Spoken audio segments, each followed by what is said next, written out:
etc. Modeur, c'est simplement quand on mode sur le jeu. Aujourd'hui, c'est donc le cas parce que sur PS4, on a la possibilité, grâce à un logiciel payant qui coûte 50 €, de modifier ses saves, de les modder. Et ensuite, grâce à un petit glitch, à une certaine manipulation, quand on a la save modée uniquement, eh bien, on peut accéder en ligne avec des skins modés. Ça fait donc de nous, en quelque sorte, un modeur, étant donné qu'on a utilisé autre chose que des glitches pour parvenir à ce qu'on cherche. Mais ça ne nous permet pas d'être invincible, de donner de l'argent ou plein de trucs comme ça. Non, non, non, il y a juste le skin qui est modé. Alors je pense pas que c'est nécessaire de vous montrer comment faire, étant donné qu'il faut payer un logiciel à 50 €. Je trouve que ça vaut pas du tout le coup, étant donné qu'on ne peut que changer son skin. Si encore on pouvait se donner des millions de dollars ou des trucs comme ça pourrait être intéressant, c'est vrai, mais là c'est pas le cas, donc autant ne rien vous présenter. La seule chose que je peux faire, c'est donc choisir le personnage que je veux avoir en ligne. Ça peut être des animaux, ça peut être des déguisements, n'importe quel personnage du jeu. Donc faut savoir que cette méthode existe depuis plusieurs mois et Rockstar a déjà tenté de le patcher, mais pour le moment on trouve toujours un after patch, donc je trouve ça vraiment sympa. En plus, étant donné que le God Mode a été supprimé et que maintenant on peut se faire tuer comme n'importe quel autre joueur, je trouve que c'est vraiment stylé parce qu'au moins on peut pas tricher,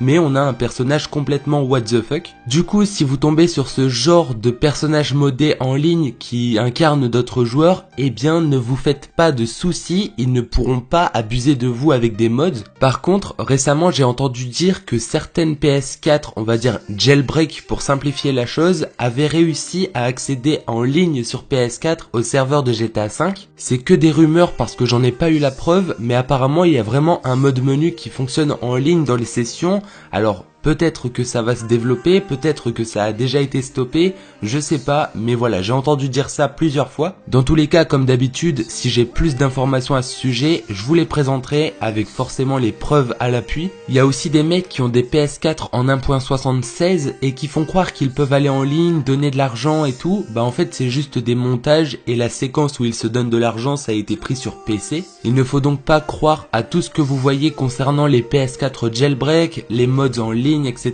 parce que la plupart sont du fake. Vous le savez, et je vous en ai déjà parlé énormément de fois, il y a beaucoup de joueurs qui cherchent à tricher sur GTA V Online et donc il y a beaucoup d'arnaqueurs qui en profitent. Sur YouTube et sur internet de manière générale, vous pourrez trouver des faux glitches, des faux mods, des faux logiciels, vraiment plein de trucs qui ne fonctionnent pas et qui vont vous niquer quelque chose. Certains prendront votre argent, d'autres vos coordonnées pour ensuite vous spammer, d'autres vont vous voler vos comptes PSN ou autres, vraiment faites attention. Donc pour résumer, sur PS4 en ligne, vous pourrez rencontrer quelques modeurs, mais la seule chose qu'ils pourront faire, c'est se transformer dans le skin de leur choix. Ça ne risque donc pas de nuire aux multijoueurs tant que les mods n'évoluent pas pour le moment. Et sinon, concernant l'avancée des mods sur des PS4 modifiés, pour l'instant on n'en sait pas trop. Apparemment il y a des rumeurs qui disent qu'il y a des nouveaux modes menus en ligne, mais comme je l'ai dit, je n'ai pas eu la preuve.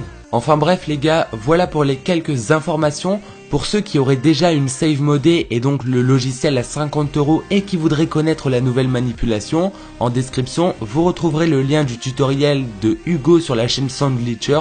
N'hésitez pas à aller voir, il y aura le lien de sa vidéo. Du coup moi je vais vous donner rendez-vous tout à l'heure pour une nouvelle vidéo. Pensez à lâcher un like, à vous abonner à ma chaîne et à celle de Léa, ainsi qu'à commenter #TeamThomas pour tenter votre chance pour la Shark Card.